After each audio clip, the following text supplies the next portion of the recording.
My name is Abraham Thomas. I'm Curator of Designs and Architecture here at the V&A and also curator of this exhibition. So, as many of you know, this is a year in which we're celebrating British design. We have our headline exhibition on British design. We've recently opened our British ball gowns exhibition. But the museum felt that it was very important to showcase the work of a contemporary design practice.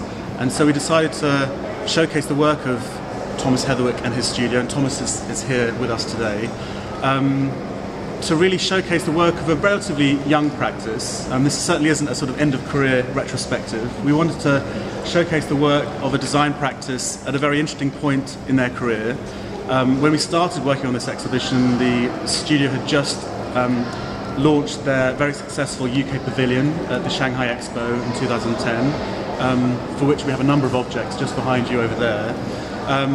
And for me it was interesting to observe this studio evolve over the last year and a half that I've been working with the studio. I mean, they've increased in number.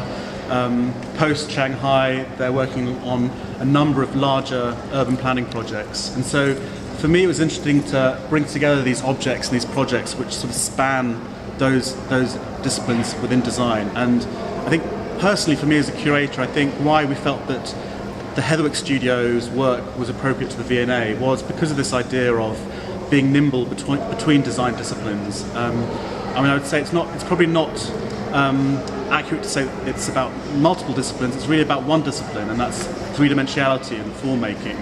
And here at the V&A, we pride ourselves on having a diverse range of galleries, exploring a number of materials and techniques. So for me, I hope that when people come to see this exhibition, there's this sense that you can also walk around the museum, and as you wander between the ironwork galleries, the ceramics and glass galleries, the recently opened fashion galleries perhaps, you get a sense of these interrelationships and common areas and thresholds when it comes to materials, fabrication process, industrial collaboration. And so for me, what's always struck me about the Heatherwick Studio's work is this idea of refusing to be defined by strict sort of silo-based ideas about design. I mean, in this exhibition we have a broad range of projects and objects and clients. We have everything ranging from architectural projects, urban planning, transport, furniture, product design, fashion, textiles, sculpture, engineering projects such as the three bridge projects we have behind me. And it's been a real privilege actually to work with the studio, to spend the last year and a half being given unparalleled access pretty much to the studio's archive, and to really draw my own conclusions in terms of these interrelationships between objects and projects. And I wanted the exhibition to really feel like a trawl through the studio, as if you'd been sort of let into the studio one day and you were able to, you could just be faced with this sort of rich array of objects, ranging from early prototypes to maquettes, models, full-scale material samples and building fragments, test pieces. So for those of you who've been to the Heatherwick Studio, I hope that you can see some kind of semblance of that experience in the studio here in this Porter Gallery space. So an important aspect of working on this exhibition was working very closely with the studio on the design of the exhibition. So they are responsible for the 3D design that you see in front of you.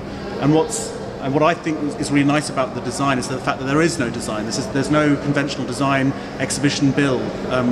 We have simply placed objects on individual plinths. So you walk into this space and you get a sense of a sort of 3D graphic equalizer and clusters of objects. So when you look at the plan of the gallery, you might get a sense of these clusters and these sort of gravitational pulls and sort of objects orbiting around other objects. And I think for me that's what I really wanted to explore, the idea of how certain projects and objects have references to other previous projects or other objects created by the studio.